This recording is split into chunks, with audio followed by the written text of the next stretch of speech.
दोनों में डिफरेंस क्या हो गई? प्यूबर्टी मेनोरेजिया जो होगा उस दौरान हेवी मेंस्ट्रुअल ब्लीडिंग भी हो सकता है, इरेगुलर मेंस्ट्रुअल ब्लीडिंग भी हो सकता है, एंड इरेगुलर मेंस्ट्रुअल ब्लीडिंग भी हो सकता है और स्कैंटी मेंस्ट्रुअल ब्लीडिंग भी हो सकता है। जबकि सिंपल अगर मेनोरेजिया देखें तो इसको एबनॉर्मलिटी और हेवी प्रोलॉन्ग ब्लीडिंग, एबनॉर्मलिटी और हेवी और प्रोलॉन्ग ब्लीडिंग को मेनोरेजिया कहते हैं। प्यूबर्टी मेनोरेजिया अमूमन एडोलसेंट स्टेज में होता है, जबकि मेनोरेजिया जो है ये अमूमन मल्टीपास में हुआ करता है। मेनोरेजिया में 2-3 क्राइटेरिया है, या तो मोर देन 80 ml पर साइकिल ब्लीडिंग हो, या फिर मोर देन 7 days ब्लीडिंग हो। जबकि प्यूबर्टी मेनोरेजिया में ऐसा कोई फिक्स नहीं है कि मोर देन 80 ml पर साइकिल ही हो, या फिर जो है आपको मोर देन 7 days ही। बस ये है कि या तो हेवी मेंस्ट्रुअल ब्लीडिंग होगा, या फिर इरेगुलर मेंस्ट्रुअल ब्लीडिंग होगा, या फिर स्कैंटी मेंस्ट्रुअल ब्लीडिंग होगा। तो इस कंडीशन को हम प्यूबर्टी मेनोरेजिया के नाम से जानते हैं।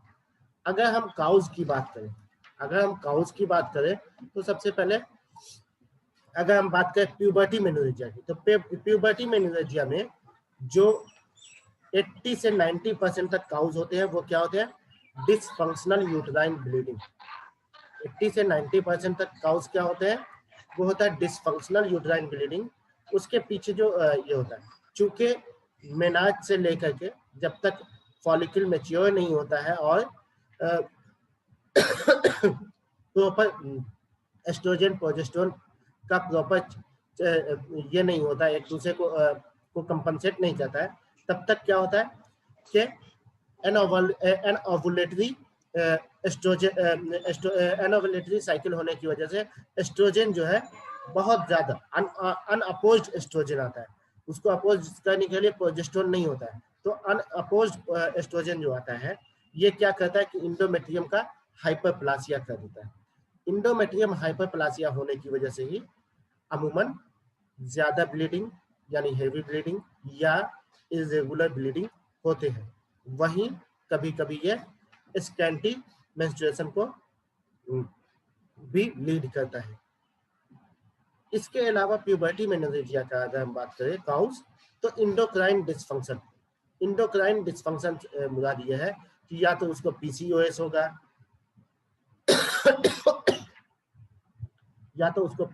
होगा या फिर हाइपो या हाइपरथायराइडिज्म होगा। अगर हाइपोथायराइडिज्म होगा तो स्कैंटी मेंस्ट्रुएशन होगा।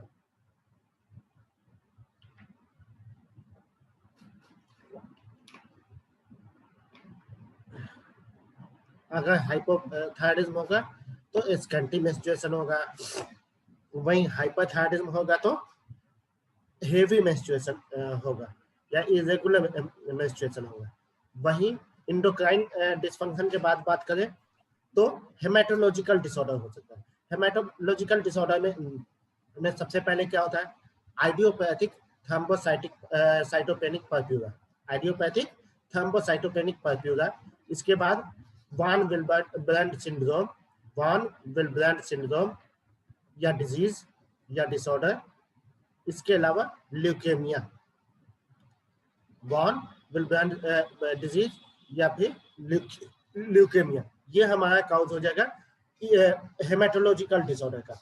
वहीं अगर हम बात करें कि पेल्विक का पैथोलॉजी होगा इसमें कुछ, तो पेल्विक का पैथोलॉजी क्या हो सकता है कि फाइब्रॉइड यूट्रस हो सकता है या फिर सार्कोमा बोट्राइटिस हो सकता है, या फिर एस्ट्रोजन प्रोड्यूसिंग ओवेरियन ट्यूमर हो सकता है, हो सकता है। इसके अलावा समटाइम आरपीओसी बेसिकली कहा जाता है। आरपीओसी काउज में RPOC retain product of conception, RPOC retain product of conception, यानी कोई प्रेग्नेंट हुई और प्रेग्नेंट होने के बाद कंसीव की, उसके बाद किसी वजह से एबॉर्शन हो गया, चाहे वो मेडिकल हो या फिर ये हो।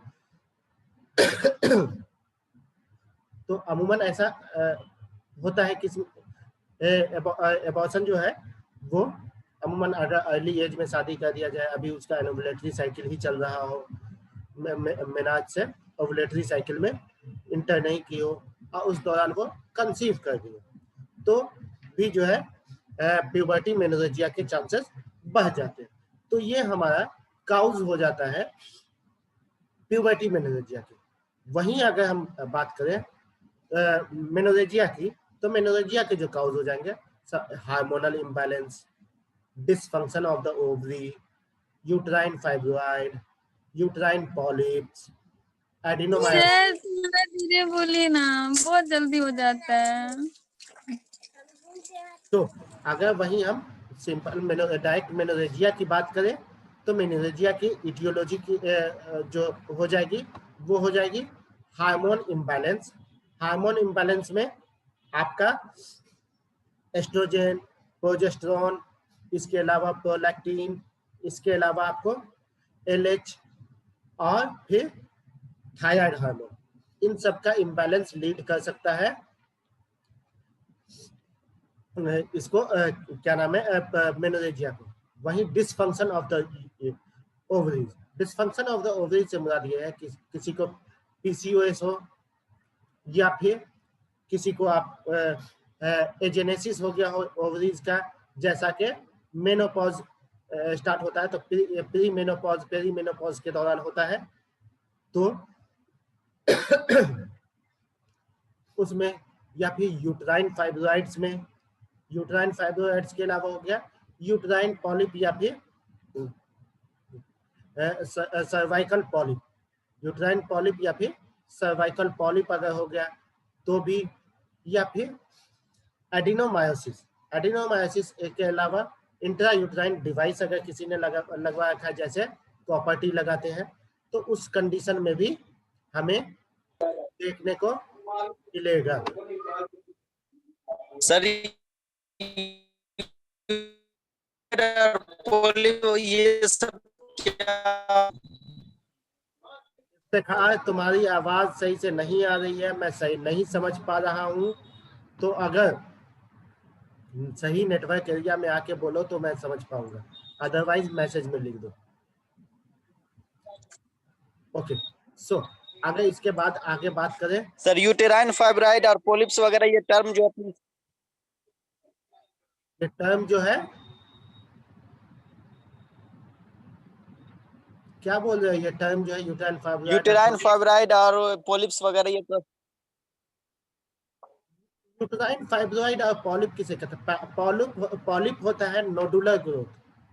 नोडुलर ग्रोथ किसी तरह का जो है एक कहीं पे सपोज करो यूट्रस के अंदर कहीं पे अगर पॉलिप बन गया, मतलब नोडुलर ग्रोथ हो गया उसकी वजह से, या फिर पॉलिप कहीं भी हो सकता है, आपके नोज में हो सकता है, नजल पॉलिप कहा जाता है, आपको रेक्टम पे हो सकता है, रेक्टल पॉलिप कहा जाता है, आपके ओरल म्यूकोसा पे हो सकता है, ओरल पॉलिप कहा जाता है।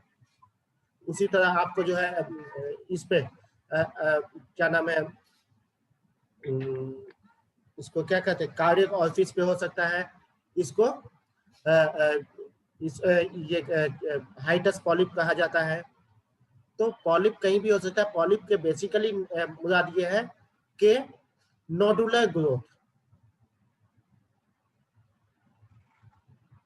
ठीक है। वहीं फाइब्रॉइड जो है, फाइब्रॉइड जो होता है ये एक्स्ट्रा ग्रोथ, ओवरऑल किसी ऑर्गन पे एक्स्ट्रा ग्रोथ होके उसकी थिकनेस को बढ़ा देता है, और ये फाइबर इलास्टिक टिश्यू का स्पेशली एक्स्ट्रा ग्रोथ होता है। अमूमन ये फाइब्रॉइड जो है बेनाइन भी होता है, मैलिग्नेंट भी होता है। तो ओवरऑल बल्जिंग कहा जाए, इसको बल्जिंग कहा जा सकता है, bulging of any organ with extra growth. Okay, so अगर हम इटियोलॉजी की फर्दर आगे बात करें तो प्रेगनेंसी के कॉम्प्लिकेशन में हो सकता है, जैसे कि प्रेगनेंसी के कॉम्प्लिकेशन में एक तो एबॉर्शन के दौरान हम बता दिए कि ये आपको आईपीओसी यानी रिटर्न जो है प्रोडक्ट ऑफ कंसेप्शन हो सकता है। दूसरी चीज प्रेगनेंसी के कॉम्प्लिकेशन में आपको ये क्या नाम है प्लेसेंटा रिटेन हो जाता है, उसकी वजह से भी, या फिर डिलीवरी के बाद कुछ प्लेसेंटा का कुछ पार्ट रुक जाता है, बहुत माइनर सा पार्ट रुक जाता है उसकी वजह से, या फिर सर्वाइकल कैंसर या इंडोमेट्रियल कैंसर हो उसकी वजह से।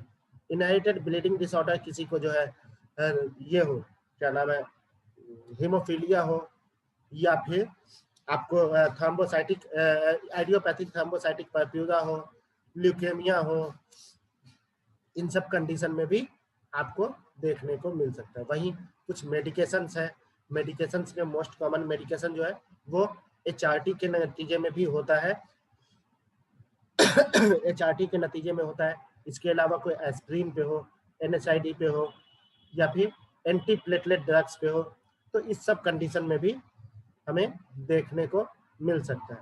अदर एसोसिएटेड मेडिकल कंडीशन भी इसको लीड कर सकता है।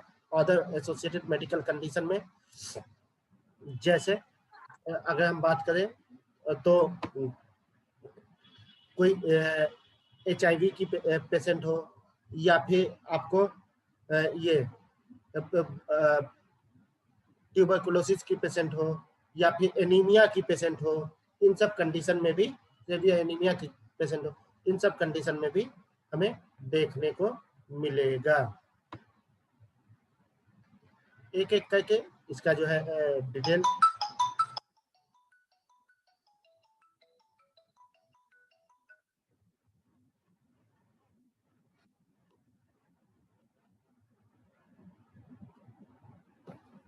एक मिनट नेटवर्क क्यों गायब हो गया है।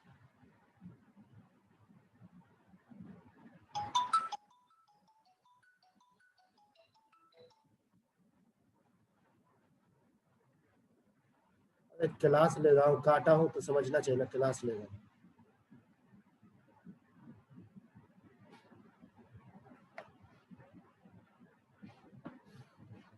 हाँ, तो हार्मोन इम्बैलेंस, जैसा कि मैंने पहले बताया कि कोई भी हार्मोन अगर जो है इम्बैलेंस हो जाए, जैसे एस्ट्रोजन प्रोजेस्टेरोन का इम्बैलेंस हो जाए, या फिर जो है बहुत ज़्यादा प्रोलैक्टिन हार्मोन ज़्यादा बढ़ जाए, या फिर जो है ल्यूटिनाइजिंग हार्मोन बढ़ जाए, या फिर आपको थायराइड बढ़ जाए या घट जाए, वैसी सूरत में डिसफंक्शनल ओवरी में, जैसा कि एनोवुलेटरी साइकिल में होता है, एनावुलेशन में होता है, इसके अलावा एजेनेसिस में, वही सब सारी चीज़ों को जो मैंने बताया है उसी को यहाँ डिटेल में लिख रखा है। नॉन कैंसरजेनस ट्यूमर, पॉलीफेस्मा, अल्बिना ट्यूमर, हेडिकोमाइसिस।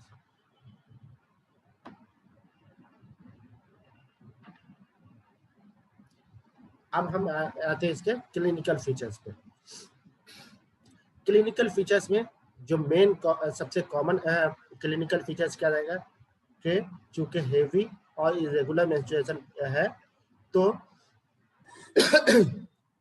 वो तो मरीज खुद से कंप्लेन बोलेगी कि बहुत ज़्यादा ब्लीडिंग होता है, या फिर आपको कि 10-10 दिन 7 दिन से ज़्यादा भी रहता है, कई कई दिनों तक रहता है, बीच बीच में आ जाता है, या फिर अगर प्यूबर्टी में दिया तो उसमें एक कंडीशन ये भी होता है कि स्कैंटी मेंस्ट्रुएशन। तो स्कैंटी मेंस्ट्रुएशन में ब्लीडिंग बहुत कम आता है, सिर्फ हल्का सा एक आध पैड में दाग आता है, तो इसको हम स्कैंटी मेंस्ट्रुएशन। तो मेंस्ट्रुअल हिस्ट्री कंप्लेन रहेगा कि बहुत ज़्यादा, अमूमन ज़्यादातर केसेस में हेवी मेंस्ट्रुअल ब्लीडिंग होता है। वहीं इवन इतना हेवी होता है कि डबल सैनिटरी पैड का एक बार में यूज करना पड़ता है। इसके से पैड को चेंज करने के लिए रात में भी उठना पड़ता है। ये सारी हिस्ट्री मरीज देगी साइन में। वहीं हिस्ट्री में एक चीज और हमें मिलेगा क्या कि सप्ताह से ज्यादा दिन तक ब्लीडिंग रहता है, जो ब्लड आता है वो जमा जमा सा भी रहता है, इतना ब्लीडिंग होता है उसके जो डेली एक्टिविटीज है, रूटीन एक्टिविटीज है, वो हैम्पर हो रहे हैं, रेस्ट्रिक्ट हो रहे हैं। और साथ ही सिम्टम ऑफ एनीमिया के मिलेंगे, जैसे इंक्रीज फैटिग या टायर्डनेस, इंक्रीज फैटिग और टायर्डनेस, डिस्निया ऑन एक्सर्शन और शॉर्टनेस ऑफ ब्रेथ, पैलर मिलेंगे पॉजिटिव, पल्पिटेशन मिल सकते हैं, टैकीकार्डिया मिल सकते हैं, पल्पिटेशन मिल सकते हैं, टैकीकार्डिया मिल सकते हैं। अब है कि हम डायग्नोसिस कैसे बनाएंगे। तो यहाँ पे एक टर्म आता है कि when to see a doctor, जब कभी भी वजाइनल ब्लीडिंग इतना हेवी हो जाए कि 1 घंटे में एक पैड से ज्यादा यूज करना पड़े, या कई सारे पैड कुछ घंटों में यूज करना पड़े, तो हमें डॉक्टर यानी कि ऐसी फीमेल्स को डॉक्टर से दिखाना चाहिए। इसके अलावा अगर पीरियड में इरेगुलरिटी आ जाती है, जैसे नॉर्मली 22 से लेकर 35 दिन के बीच का साइकिल होता है, लेकिन कभी 20 दिन पे आ जा रहा है, कभी 25 दिन पे आ जा रहा है, कभी 30 दिन पे आ रहा है, कभी 35 दिन पे आ रहा है, या फिर कभी 15 ही दिन पे रिपीट हो जा रहा है, तो ऐसी कंडीशन में भी मिलना चाहिए। वहीं किसी को अगर मेनोपॉज के बाद भी वजाइनल ब्लीडिंग हो, तो वैसी सूरत में भी डॉक्टर को दिखाना चाहिए। अब इसके रिस्क फैक्टर क्या क्या है। रिस्क फैक्टर की बात करें तो सबसे पहला वही एडोलसेंट एज, चूंकि एनोवुलेटरी मेंस्ट्रुएशन होता है, तो इसलिए ज्यादा ब्लीडिंग के चांसेस रहते हैं, जो अमूमन 2 साल में विदाउट ट्रीटमेंट भी ठीक हो जाता है, जो मेनाज के बाद शुरू होता है, और मेनाज से लेकर 2 साल तक इस तरह का एनोवुलेटरी साइकिल चलता है। दूसरा, ओल्डर वुमेन जो मेनोपॉज की तरफ जा रही है, प्री मेनोपॉज, पेरी मेनोपॉज या क्लाइमेट्रिक मेनोपॉज में सफर कर रही हो, उस दौरान भी एजेनेसिस की वजह से काफी सारे हार्मोनल चेंजेस होते हैं, और ये हो सकता है कि क्या नाम है, मेनोरेजिया हो सकता है। तीसरा एक और होता है एबॉर्शन और कॉम्प्लिकेशन ऑफ प्रेगनेंसी, एबॉर्शन और कॉम्प्लिकेशन ऑफ प्रेगनेंसी, ये तीनों रिस्क फैक्टर होते हैं। इस दौरान मेनोरेजिया होने के चांसेस बहुत ज्यादा रहते हैं। इसका खुद का मेनोरेजिया का कॉम्प्लिकेशन क्या हो सकता है। सबसे पहली चीज आईडीए, आयरन डेफिशिएंसी एनीमिया, चूंकि ब्लीडिंग ज्यादा होता है तो साथ ही साथ आयरन लेवल भी लॉस होता है, enough level of iron level loss हो जाता है, और अगर न्यूट्रिशन में हम उतना आयरन को नहीं कंप्लीमेंट कर सके, तो वैसी नतीजे में हमें आयरन डिफिशियंसी एनीमिया देखने को मिलेगा। इसके अलावा सेवियर पेन होता है, डिस्मेनोरिया लाइक फीचर्स भी साथ में मिल सकता है, जो कि मेंस्ट्रुएशन के दौरान लोअर एब्डोमिनल पेन होगा, जो बैक की तरफ रेफर करेगा, और थाई में भी रेफर करेगा। तो सेवियर पेन होगा जो कि डिस्मेनोरिया लाइक प्रेजेंटेशन देगा। अब अगर हम बात करें कि इसको डायग्नोस कैसे करते हैं, तो एक तो डायग्नोस के लिए सबसे पहली चीज क्या है, हिस्ट्री। हिस्ट्री में तीन चार चीजें एकदम लेना ही लेना है, जो कि केयरफुल है एकदम। सबसे पहली चीज के एज क्या है, क्या ये एज इसका है एडोलसेंट एज में है। अगर एडोलसेंट एज में है तो फिर हम पूछेंगे कि मेनाज का पता करेंगे। अगर या फिर 40 to 50 ईयर ऑफ एज में है, यानी मेनोपॉज की तरफ मूव कर गई है, यानी कि प्री मेनोपॉज, पेरोमेनोपॉज या क्लाइमेट्रिक मेनोपॉज में है, या फिर मेनोपॉज ऑलरेडी हो चुका है और सडन ब्लीडिंग स्टार्ट हुआ है। तो इससे क्या पता चलेगा। अगर एडोलसेंट है एडोलसेंट है तो अमूमन किसी ट्रीटमेंट की जरूरत नहीं पड़ती है 2 साल तक। हाँ, सिर्फ आप आयरन सप्लीमेंटेशन देते हैं, न्यूट्रिशनल सप्लीमेंटेशन देते हैं, डाइट, एक्सरसाइज, ताकि पेल्विक फ्लोर अच्छा मजबूत हो, डाइट एक्सरसाइज वगैरह का एडवाइस करते हैं, तो उससे मरीज को काफ़ी रिलीफ मिलता है। वहीं अगर 40 to 50 ईयर ऑफ एज में है मेनोपॉज की तरफ, तो यहाँ भी अमूमन ज़्यादातर टाइम अगर कोई कॉम्प्लिकेशन नहीं है या फिर जो है ये आपको प्री मेनोपॉजल सिम्टम नहीं मिल रहा है, तो वैसी सूरत में किसी ट्रीटमेंट की जरूरत नहीं होती, धीरे धीरे ये मेनोपॉज की तरफ मेनोपॉज को अचीव कर लेता है और ठीक हो जाता है। वहीं अगर किसी को मेनोपॉज के बाद हो रहा है हेवी वजाइनल ब्लीडिंग, मतलब यहाँ कुछ ना कुछ गड़बड़ है। ज्यादातर केसेस में सर्वाइकल कार्सिनोमा या फिर इंडोमेट्रियल कार्सिनोमा होता है, और कुछ केसेस में फाइब्रॉइड यूट्रस भी होता है। तो एक तो हो गया एज, दूसरा है कि मेंस्ट्रुअल साइकिल की हिस्ट्री।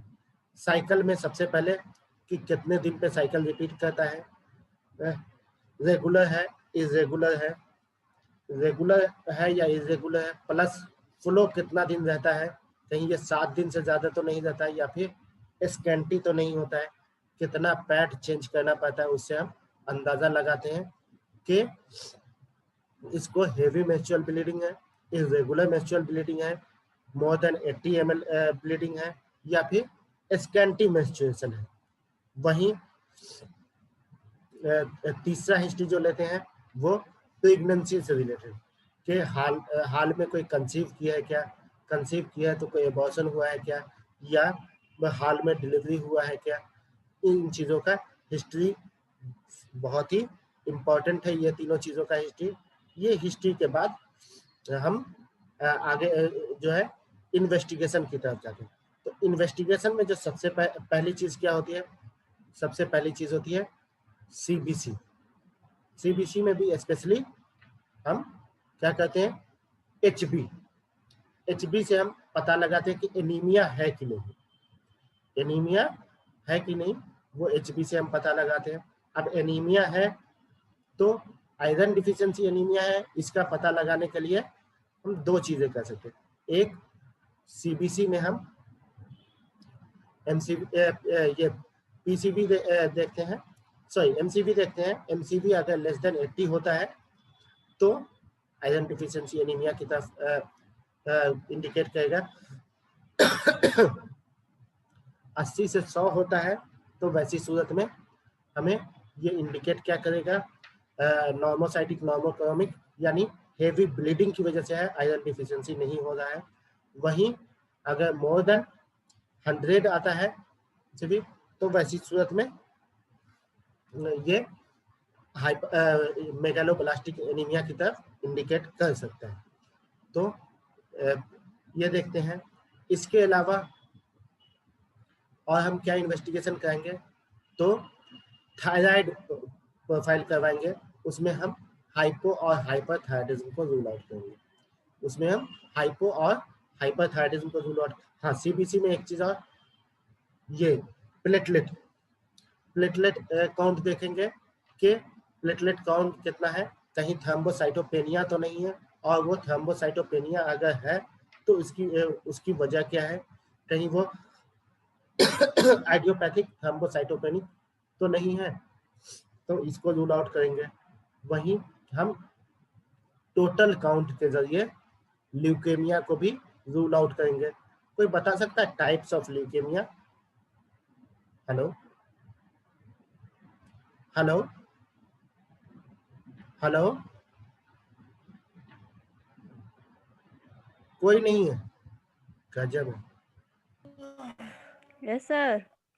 कोई बता सकता है मुझे types of leukaemia? Anybody? Sir ALL and CLL। और कुछ? और कोई? ALL CLL होता है, वेरी गुड। साथ ही AMN एंड CML को नहीं भूल जाने का। सबसे ज्यादा कॉमन CML है, जो कि फिलाडेल्फिया के नाम से भी जाना जाता है, जेनेटिक भी होता है। इसके अलावा हम क्लॉटिंग फैक्टर करवाते हैं, BT, CT, PT, INR, APTT, ये सारा इन्वेस्टिगेशन हम करवाते हैं। इससे हम रूल आउट करते हैं। इसके अलावा फैक्टर 9 भी रूल आउट करते हैं, चूंकि वॉन विल्बर्न सिंड्रोम या डिजीज को रूल आउट करना है तो फैक्टर 9 को का भी हम टेस्ट करवाते हैं। फिर इसके बाद हम सीरम एस्ट्रॉइडल हार्मोन करवाते हैं, E2, या फिर सीरम प्रोजेस्टेरोन करवाते हैं और सीरम प्रोलैक्टिन करवा सकते हैं, सीरम LH करवा सकते हैं। इससे हम रूल आउट कर लेंगे। इसके बाद अगर मरीज हमारी मेनोपॉज स्टेज में है, मेनोपॉजल स्टेज में है या पोस्ट मेनोपॉजल स्टेज में है, तो वैसी सूरत में हम पैप स्मीयर करवाते हैं। पैप स्मीयर जो होता है, ये सर्वाइकल स्वाब लिया जाता है। सर्वाइकल स्वाब का जो है हिस्टोसाइटोलॉजी किया जाता है। सर्वाइकल स्वाब का हिस्टोसाइटोलॉजी किया जाता है। उसमें हम 3 चीजें देख सकते हैं, कहीं कोई इन्फेक्टियस सेल तो नहीं है, यानी कि माइक्रो ऑर्गेनिज्म अवेलेबल तो नहीं है, या फिर इन्फ्लामेटरी सेल्स तो मौजूद नहीं है, या फिर कैंसर सेल तो मौजूद नहीं है। इसके अलावा हम इंडोमेट्रियल बायोप्सी करवाते हैं। इंडोमेट्रियल बायोप्सी से मुराद ये है कि इंडोमेट्रियम का ये लेप्रोस्कोपिक ट्रांसवाजाइनल से हम सैंपल लेते हैं और उसका हिस्टोसाइटोलॉजी करवाते हैं। इसमें या तो लेप्रोस्कोपिक ट्रांसवाजाइनल ये कर लेते हैं, या फिर सैंपल कलेक्ट करते हैं, या फिर कॉल्पोस्कोपी के जरिए हम सैंपल कलेक्ट करके फिर उसका हिस्टोसाइटोलॉजी करवाते हैं। तो इस तरह से हम डायग्नोसिस पे पहुंच सकते हैं कि एग्जैक्टली ये प्यूबर्टी मेनोरेजिया है या मेनोरेजिया है। Puberty menorrhagia mainly age and इसके जरिए हो सकता है। इसके अलावा डिसफंक्शनल जो है हम हेमेटोलॉजिकल डिसऑर्डर को पेल्विक हाँ एक और चीज है, ये क्या नाम है, अल्ट्रासोनोग्राफी। अल्ट्रासोनोग्राफी से हम फाइब्रॉइड यूट्रस को, इसके अलावा सार्कोमा बैटरॉइड्स को, या फिर ओवेरियन ट्यूमर को, PCOS को रूल आउट कर सकते हैं। ये अल्ट्रासोनोग्राफी एब्डोमिनल अल्ट्रासोनोग्राफी भी हो सकता है, लोअर एब्डोमेन का अल्ट्रासोनोग्राफी, या फिर ट्रांस वजाइनल अल्ट्रासोनोग्राफी। ज्यादा वैल्यूएबल ट्रांस वजाइनल अल्ट्रासोनोग्राफी है, लेकिन ये ध्यान रखना है कि एडोलसेंट एज की जो लड़की है उनमें ट्रांस वजाइनल नहीं करवा सकते हैं, ये कंट्राइंडिकेटेड है। तो उसमें एब्डोमिनल, हाँ भाई मेनोपॉजल स्टेज में है या फिर पोस्ट मेनोपॉजल स्टेज में, तो ऐसी फीमेल को हम क्यों नहीं करा? हाँ,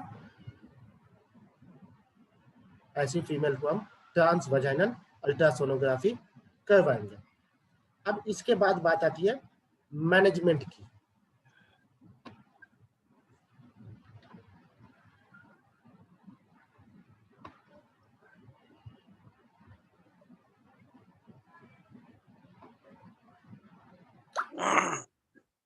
सर अभी आपने बोला कि वो लड़की में ट्रांस अल्ट्रासोनोग्राफी नहीं करा सकते, क्यों नहीं करा सकते? बिकॉज ऑफ एक तो हाइमेन हो सकता है कि उसका हाइमेन इंटैक्ट हो। दूसरी चीज कि आपको गर्ल्स में सेक्सुअल